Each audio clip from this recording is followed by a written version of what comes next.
Come over here, please. I need help. Come over here, please. I don't know, but she's hurt badly. She has to go to the hospital. Doesn't matter. It's me. He's my partner. You stay out of it. Go talk to anyone you can and see what happens. Anybody out here?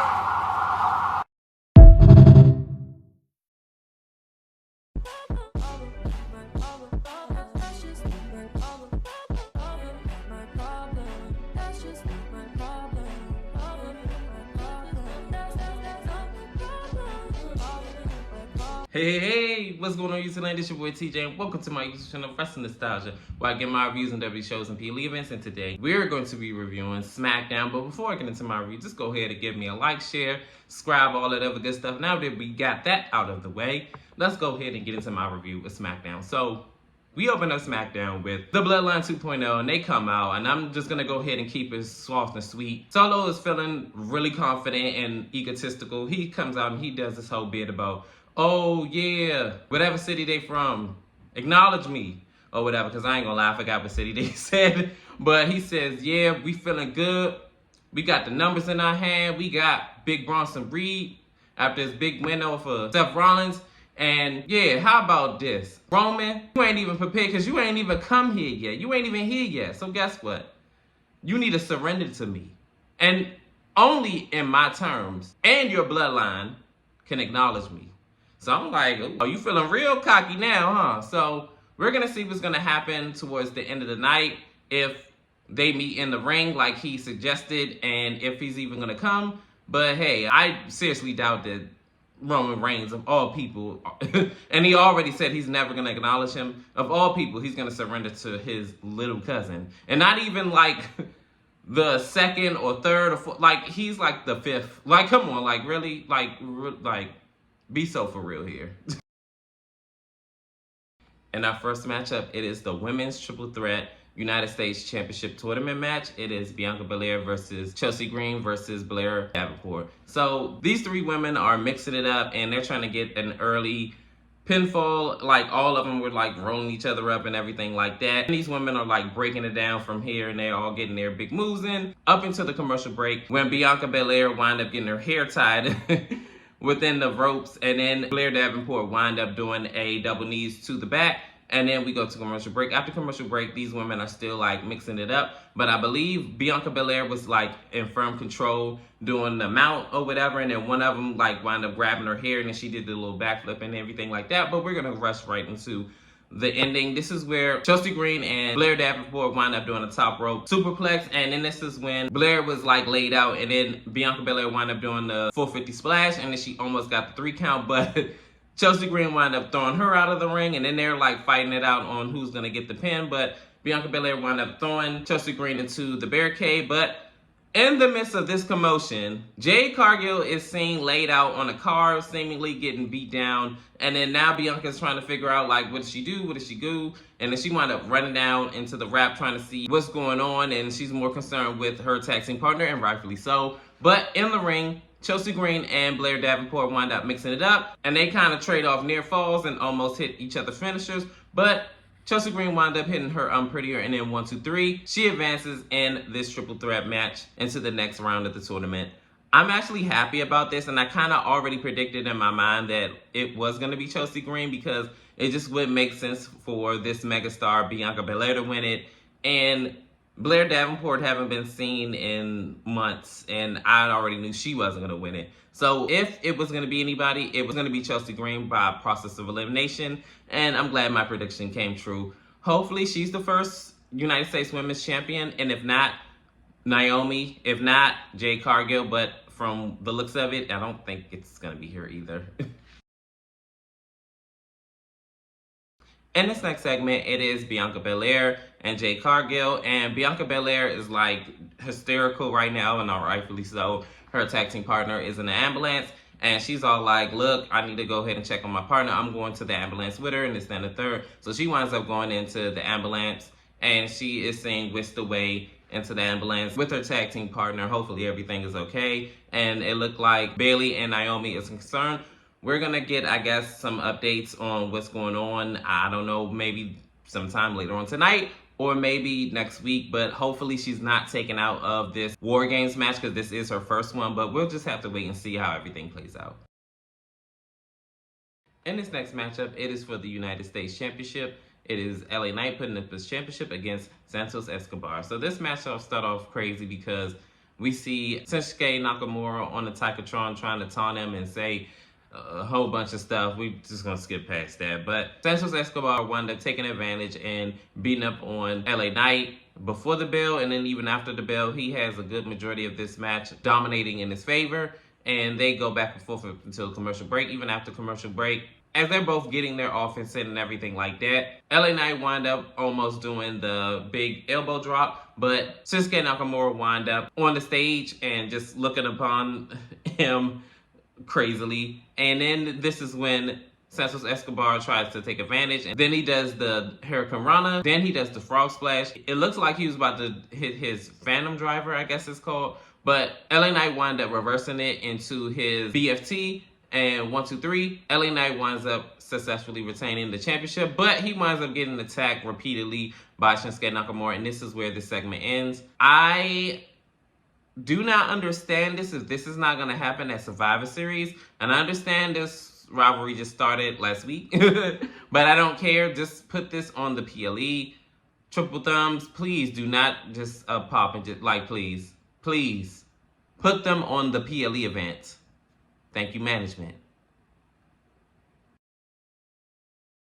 In this next segment, it is Cody Rhodes, and I'm going to cut it short because this promo lasted a little bit too long for my liking, but Cody Rhodes comes out and he makes his entrance and he calls out KO, and he basically says that, get out here right now. I heard that you're not here, but I know you're somewhere out there, so wherever you are, just come out. So he wound up coming out and he basically said, yeah, you asked me to come out here and you're not even wearing your cheesy politician suit, and I dressed in my finest dress. I'm like, boy, really? Like, you're dressed in a t-shirt with a tuxedo painted on it. Like, are you serious?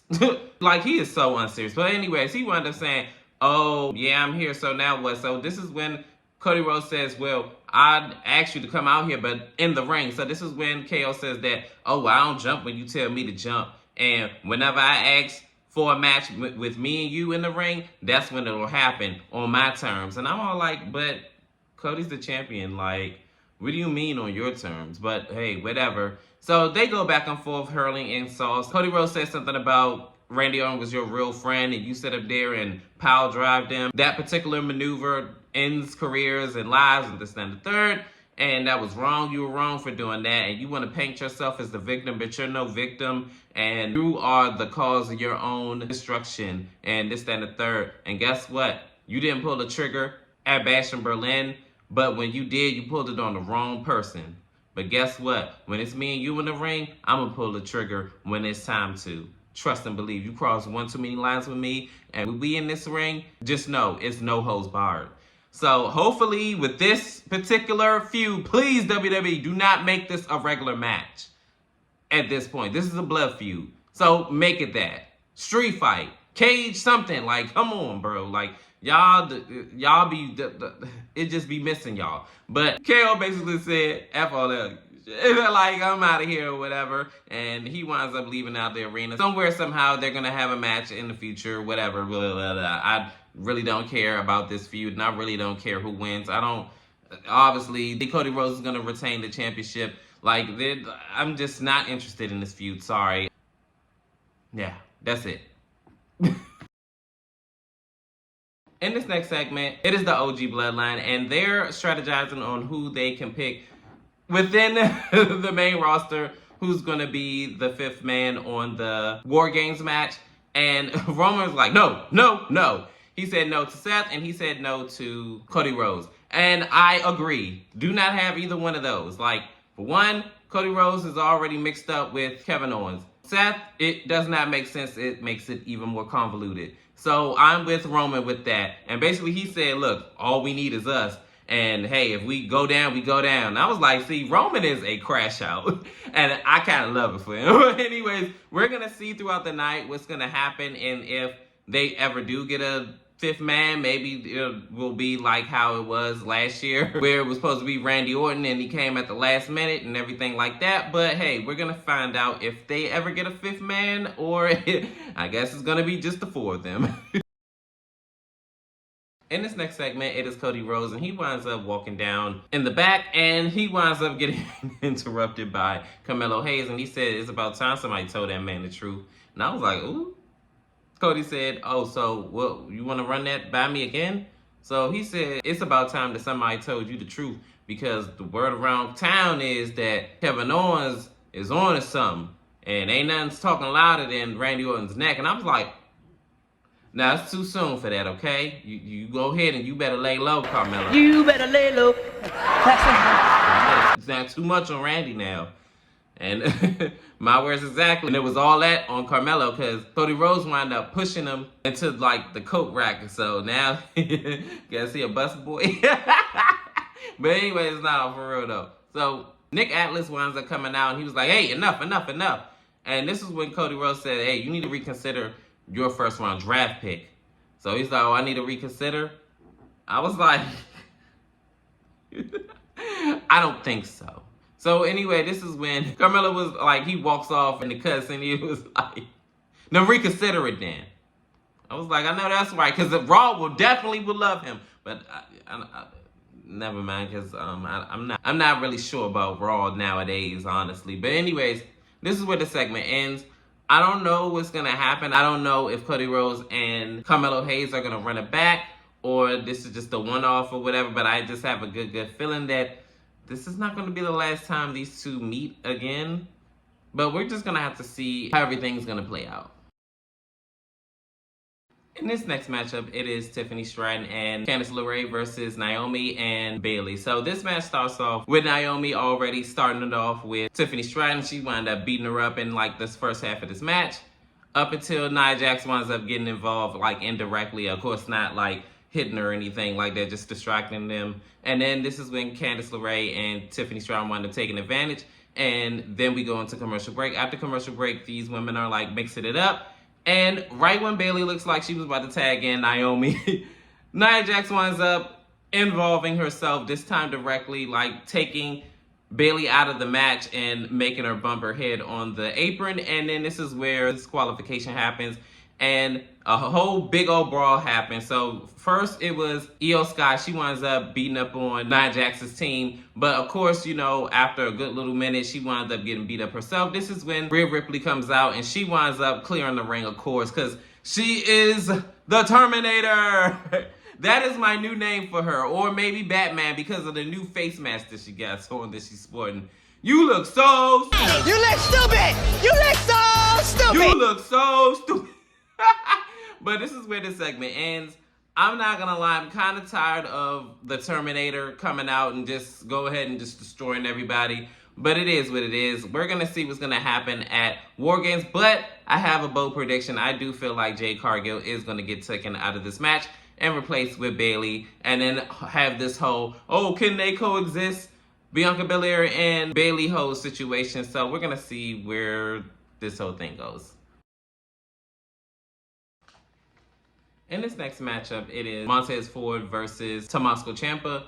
And they start off already hot and heavy. Tamasco Champa is starting off aggressively. And then Montez is like giving it right back to him. So they are going back and forth up until Montez Ford wind up doing the dive out on him or whatever. And then we go to commercial break. After commercial break, Montez wind up doing a sunset flip powerbomb and got a near fall. And then from there, they're just going back and forth. And it looked like Tamasco was going to go ahead and hit his fairy tale ending. I think that's what his finisher is called. But Montez wound up reversing it, and it wound up getting a quick 3 count, and he is the winner of this match. But Tamasco does not like this, so he winds up attacking him from behind. And then this is when Angelo Dawkins come out, and he wound up beating up on Tamasco Ciampa. But then, of course, Johnny wants to play Super Saver or whatever, and I believe after the fact, Tamasco is all like, get off me, y'all, you with me or you against me, and then this is when the Motor City Machine Guns come out, and then he winds up getting out the ring, and this is where this segment ends.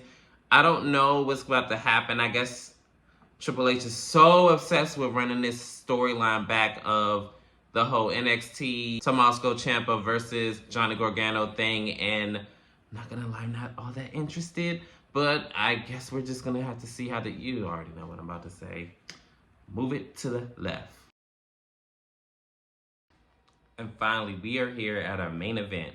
Solo Sikoa making his entrance and everything like that. Basically, he wants Roman Reigns to acknowledge him as the tribal chief, and we're gonna see how this one goes. So Roman Reigns and his crew come out, of course, 5 and 4, you know, the uneven numbers. The math ain't mathing, but anyways, this is when Solo says, look, I don't want to fight you, Roman. It is what it is. As you can see, y'all are outnumbered, and I want to just go ahead and tell you that I love you and never stop loving you. Just join my team, and let's just go ahead and call a truce, call this off, but you got to acknowledge me as the tribal chief. So before Roman can even say anything, this is when Paul Heyman makes his triumphant return. And he basically says that, in a nutshell, it is going to be 5 versus 5. And this is when CM Punk comes out. Now, I don't know why, outside of Brock Lesnar, I knew something outside of Brock. If it wasn't going to be him, it was going to be CM Punk. Being as though that he made his return last year at Survivor Series, it was in the back of my mind, but I never said anything. And I said it in my video it was going to be Brock being funny like trolling. But if it was Brock, I actually was going to be thoroughly shocked if it was, because of reasons, but I'm not going to speak. But anyways, let's just go ahead and get into it. So, of course, they come down to the ring and a big brawl ensued and everybody fighting everybody. And the ring is cleared of all the bad guys and the good guys are in the ring. So, because of Paul Heyman, CM Punk is in the ring with the Bloodline, and it's on the behest of Paul Heyman why CM Punk is here. And this is where the segment ends. This SmackDown actually was really, really good. It was definitely better than this week's Raw, that's for damn sure. But I actually thoroughly enjoyed this SmackDown. This was one of the better SmackDowns. It was definitely very enjoyable. A lot of things happened, a lot of storytelling, and wheels are turning. And I actually am thoroughly impressed. Triple thumbs, sometimes when you get it, you get it. But comment down below, how did you feel about SmackDown? Like, share, and subscribe. Help me grow this channel and all that other good stuff. And peace, TJ. I'm out. You're so pretty.